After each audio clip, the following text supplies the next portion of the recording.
Hi hello guys, இன்றைக்கி என்ன நம்ம பார்க்க போகிறோம் பார்த்தீங்கன்னா, நம்மளோட ஹோமர் புறாவோட சிக்ஸுக்கெல்லாம் எப்படி நம்ம ரிங்கு போடுறதுன்னு சொல்லிட்டு தான் பார்க்க போகிறோம்.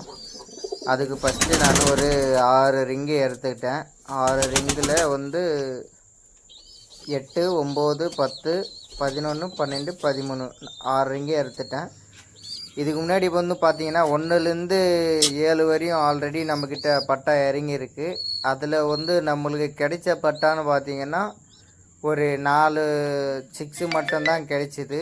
மிச்சம் எல்லாம் சிக்ஸும் வந்து பூனை தூக்கிட்டு போயிடுச்சு. அதை நான் என்ன பண்ணாலும் சரி, அந்த பூனை எப்படியாச்சும் என்னை ஏமாற்றிட்டு வந்து தூக்கிட்டு போயிடுது. அதுக்கு ஏதாச்சும் அடித்து சாவடிக்கலான்னு பார்த்தா கூட மனசு வர மாட்டேங்குது அதை அடித்து சாவடிக்க. சரின்னு சொல்லிட்டு அப்படியே விட்டுட்டேன். இயற்கை எதுவும் பண்ண முடியாதுன்னு சொல்லிட்டு அப்படியே விட்டுட்டேன். சரி, நம்ம அப்படியே வீடியோக்குள்ளே போகலாம் வாங்க.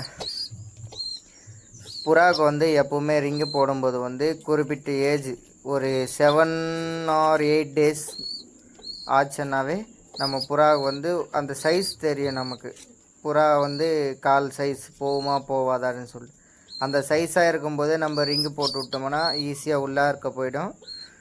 நம்ம அது பின்னாடி இருக்கிற விரல் மட்டும் பார்த்து வந்து காலில் இருக்க அந்த விரலை மட்டும் பார்த்து வந்து எடுக்கணும். ஏன்னா புறா ஒரு சில நேரத்தில் வந்து டேமேஜ் ஆகிறதுக்கு கூட வாய்ப்பு இருக்குது. நானே வந்து 2-3 டைமு ஃபஸ்ட் டைமு அப்படி போட்டு புறாக்கு ரத்தம் வர வச்சுருக்கேன். இது மாதிரி நீங்களும் பண்ணியிருந்தீங்கன்னா மறக்காமல் கமெண்ட் பண்ணுங்கள்.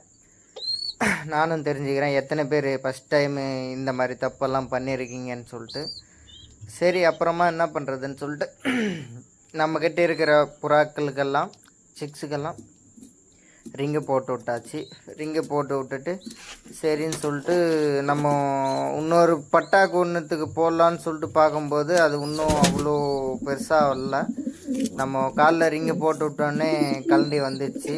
சரி, அப்புறமா என்ன பண்ணலாம் அப்படின்னு சொல்லிட்டு அந்த சிக்கோவில் இருக்கிற அந்த ரிங்ஸும் நம்ம எடுத்துட்டு அப்புறம் சரி லாஸ்ட்டாக போட்டுக்கலாம், கொஞ்சம் வளர்ந்த பிறகு அப்படின்னு சொல்லிட்டு அது எல்லாம் எடுத்துகிட்டு போயிட்டு அதோட ஆத்தாக்கிட்டே விட்டாச்சு. நம்ம அது எவ்வளோ கோபத்தோடு நமக்குள்ள கொத்த வந்துட்டு இருக்குது.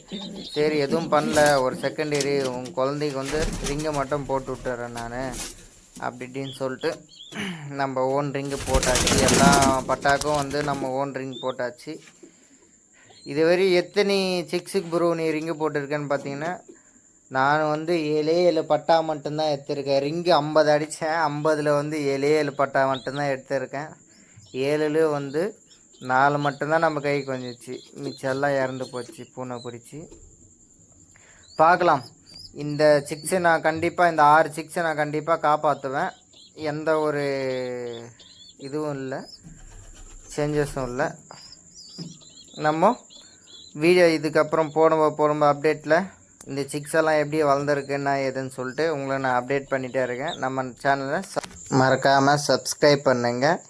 என்னடா வாய்ஸ் விட்டு போகிறேன்னு சொல்லிட்டு பார்த்தீங்கன்னா, எனக்கு யூடியூப்பில் வந்து வாய்ஸ் மேக் பண்ணுறது வந்து இதுதான் ஃபஸ்ட் டைமு. ஒன்றும் தப்பாக நினச்சிக்கிறதுங்க. வர வீடியோஸ்லலாம் பெஸ்ட்டாக கொடுக்க ட்ரை பண்ணுறேன். தேங்க்யூ ஃபார் வாட்சிங். லைக் அண்ட் சப்ஸ்கிரைப் பண்ணுங்கள், ஷேர் பண்ணுங்கள். தேங்க்யூ, பாய்.